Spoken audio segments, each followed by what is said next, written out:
Hello everyone, this is Brian, and my presentation topic is about the real and the ideal in planning.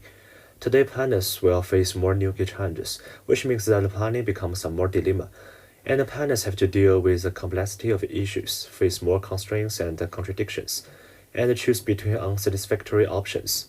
At the same time, due to the constant politicization of planning, planners are also faced with the need to reconcile ideas and ideals with the real political and economic system. And in this process, planners will also find that the professional values exposed in planning education and the values expected in professional practice are extremely alienated, and it is difficult to practice a noble consideration in planning practice. Next, I will share some planning dilemmas and the real politics that I faced during the rural planning in a remote village in Guizhou Province, China. Farmland conversion in a rural area is one of China's most complex planning issues, as farmland conversion also involves many political constraints and conflicts of interest, which can lead to difficult choices and dilemmas in the planning process. The first is a national focus on the food security and supply, and the local need for farmland conversion as a major source of public finances. The central government proposed that it is necessary to implement the strictest farmland protection system in rural planning. Therefore, the central government does not encourage farmland conversion in rural areas. However, once farmland in rural area is divided for urban use, it can bring massive benefits to local finances.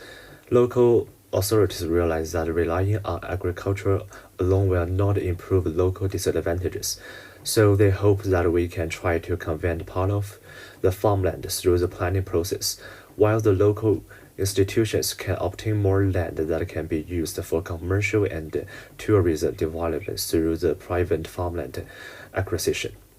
This will lead to a second dilemma, which is the livelihood transition for local farmers. Suppose we convert farmland through the planning process and access to illegal land acquisition by local authorities.